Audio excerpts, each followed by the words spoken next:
আসসালামু আলাইকুম। আজকে খুবই টেস্টি এবং ইয়ামি একটা তরকারি আপনাদের সাথে শেয়ার করব।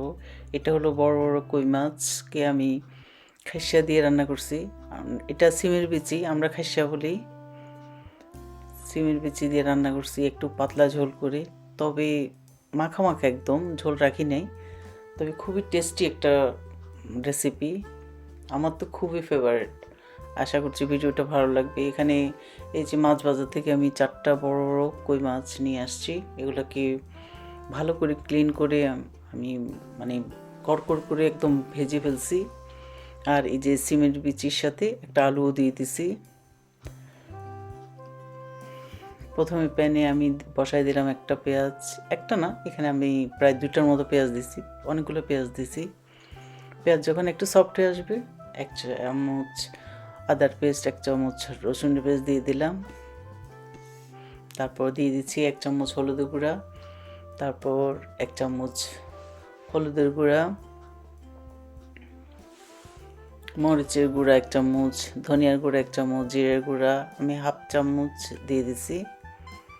পরে আরেকটু জিরে ইউজ করব পরে, সেজন্য দিয়ে আমি মশলাটাকে একটু ভালো করে কষাই নেব।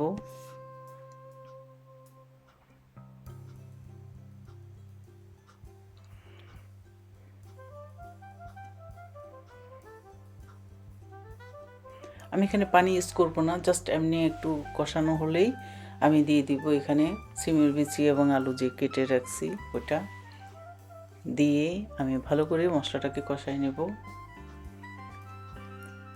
মশলার মধ্যে সিমের বিচিটাকে আমি একদম ভালো করে কষাই নেব।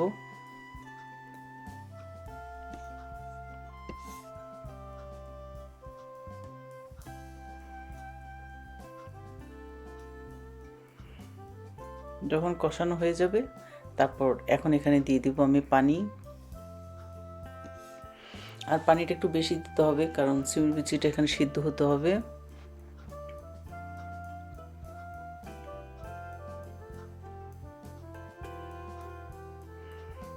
তারপর এখন দিয়ে দিব এখানে টমেটো, একটা টমেটোকে কেটে টমেটো দিয়ে দিব, দিয়ে আমি ঢাকনা দিয়ে রান্না করব একদম সিদ্ধ হওয়া পর্যন্ত। যে মোটামুটি সিদ্ধ হয়ে আসছে, এখন দিয়ে দিলাম 4টা কাঁচামরিচ। কাঁচামরিচ দিয়ে একটু নাড়াচাড়া করে দেখবো যে সিদ্ধ ভালো করে হয়েছে নাকি। যখন আর একটু সিদ্ধ হয়ে যাবে, তারপর দিয়ে দিব আমি মাছগুলা, কারণ মাছ দিয়ে আমি বেশি রান্না করব না। মাছ দিয়ে মোটামুটি উল্টায় পাল্টি বাস নামিয়ে ফেলবো। এই যে দেখেন একদম মাখা মাখা হয়ে গেছে, আর এত টেস্ট হয়েছে। এটা দিয়েই শুধু আমরা আজকে দুপুরে ভাত খাইছি। খুবই মজাদার একটা রেসিপি কই মাছের।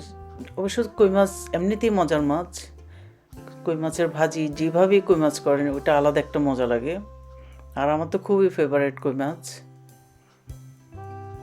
আশা করছি ভিডিওটা ভালো লাগবে। ভালো লাগলে অবশ্যই লাইক করবেন, শেয়ার করবেন, আমার চ্যানেলকে সাবস্ক্রাইব করবেন এবং আমার ফেসবুক পেজকে লাইক করবেন। আজকে পর্যন্তই।